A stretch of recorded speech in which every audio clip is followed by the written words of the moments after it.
Hello, everyone, and welcome back. Our last video covered the basics of misinformation and disinformation, what they are, why they matter, and how they can impact us personally and society. And if you have not seen the video yet, I encourage you to click the link above or in the description to watch it first, because it gives you a breakdown of how disinformation and misinformation are different from one another. So now that we've set a strong foundation, let's go ahead and build on it. In this video, what we're going to do is explore how false or misleading information can appear in our daily lives. Researcher Claire Wardle outlines 7 types of problematic content that each play a unique role in spreading misinformation and disinformation. And once we understand these types, we'll be better equipped to spot and question misleading content when we see it. So let's get into it.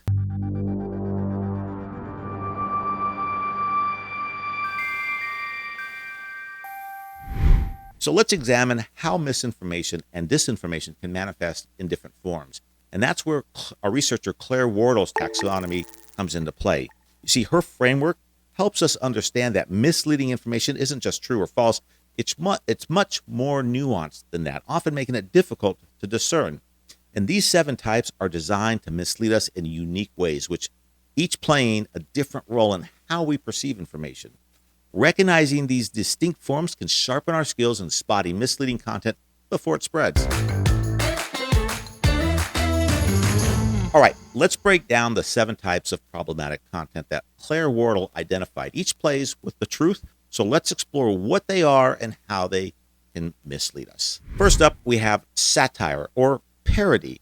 This type of content is meant to be funny or entertaining, not misleading. So think of websites like The Onion or comedy sketches that exaggerate reality for a laugh, basically. But sometimes people mistake this content for real news and end up sharing it as fact. So one example is The Onion, as I've mentioned, and here's a story from The Onion. Now, while satire is usually harmless, it can still be a source of misinformation when taken too seriously.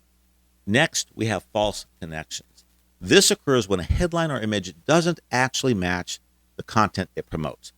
Often used to grab attention, false connections can easily mislead people who only see the headline. For example, consider a widely circulated image showing 2 people lying on the floor behind a gate, appearing as if they were in a cage.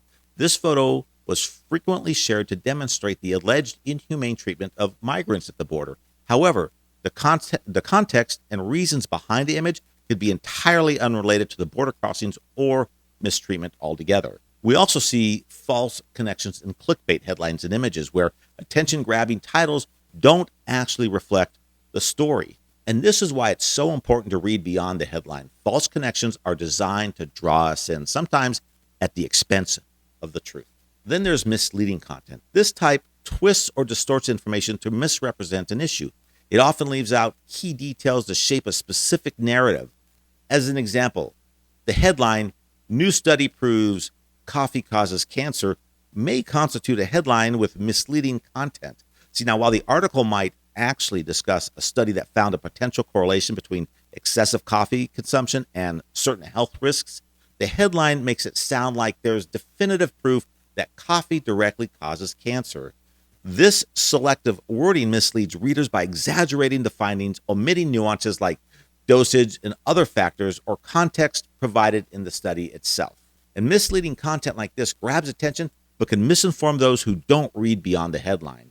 And by cherry-picking information or ignoring important details, misleading content pushes a certain viewpoint, making us believe we're getting the whole story when we're actually not. Next is false context. This occurs when real information is shared in a completely inaccurate or misleading context. For example, a photo from a past event might be posted as if it's happening right now. Take, for instance, a photo showing trash strewn along a beach. The image might be from a time when litter was common on a beach in Hawaii, for example, but it could be used in a current story by a local politician trying to stir anger over pollution, even though the area has been cleaned up for years. False context can create confusion by making us think something is happening when it's not. So always check the date and source. Things aren't always as they seem. Then there's imposter content, which involves fake profiles or sources designed to look like credible people or organizations, making it easier to deceive. For example, over 5 years ago, fake copies of the Washington Post appeared in print around Washington, D.C., showing then-President Donald Trump on the cover with the headline, "Unprecedented. Trump hastily departs White House ending crisis. We also see imposter content frequently on social media where someone might impersonate a celebrity or even a news agency. And imposter content relies on our trust in reputable sources, so be cautious when verifying the source. A quick look at the profile or publication details can often reveal whether it's legitimate or it's not. Manipulated content occurs when real information or media is altered to deceive. And this could be an edited image, spliced video, or even an altered document. And one example is the case of LA Times photographer Brian Walsky, who in 2003 combined two separate photos from the Iraq War. Now, the edited images showed a soldier appearing to halt a father carrying his child with the soldier's gun positioned in a more aggressive stance.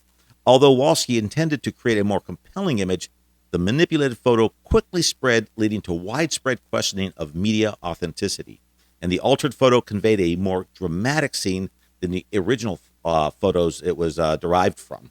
Manipulated content can be particularly tricky because it looks real but tells a different story. Tools like reverse image search can help uncover these manipulations. And finally, we have fabricated content. This is completely made up information created to mislead, and it's pure disinformation. You see, fabricated content is created with one goal, and that's to deceive. It's often used to push controversial opinions or stir up emotions, like stories about people dying due to vaccines, illegal migrants coming to invade Americans and kill its citizens, or this gem.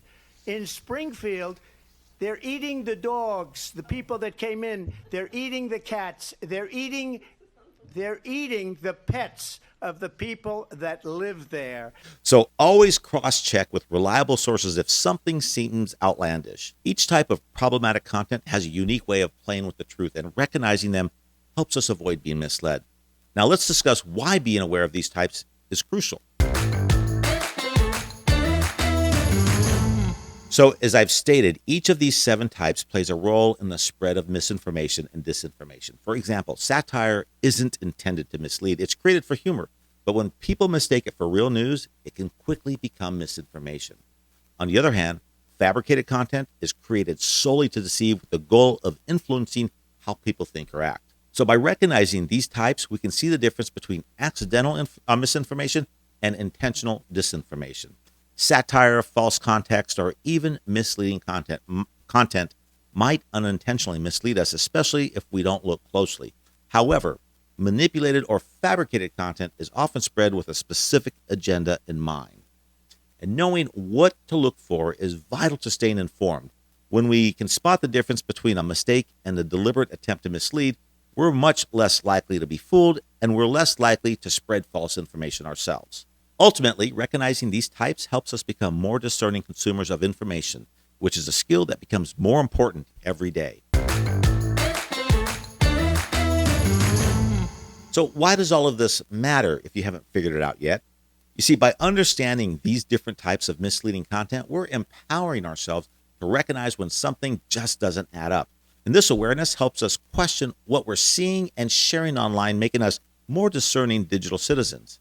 It's a skill that keeps us and those around us better informed. When we know how to spot and avoid misleading information, we help reduce the spread of misinformation and disinformation, creating a more trustworthy online space for everyone. Digital literacy involves not only protecting ourselves, but also fostering a well-informed society. Okay, so in the next video, we'll explore how our minds can make us more vulnerable to misinformation. We'll explore cognitive biases, the mental shortcuts that sometimes lead us to believe that things aren't necessarily true. You'll learn why we're naturally drawn to certain information and how our brains can surprisingly work against us in the search for truth. And if you find this series helpful, don't forget to subscribe and hit that notification bell so you don't miss out. I've also included a link above and in the description for the companion worksheet guide for this video for those wanting to reinforce what they've learned today. And remember, knowledge is power when it comes to staying informed. And I want to thank you for watching, and I'll see you in the next video.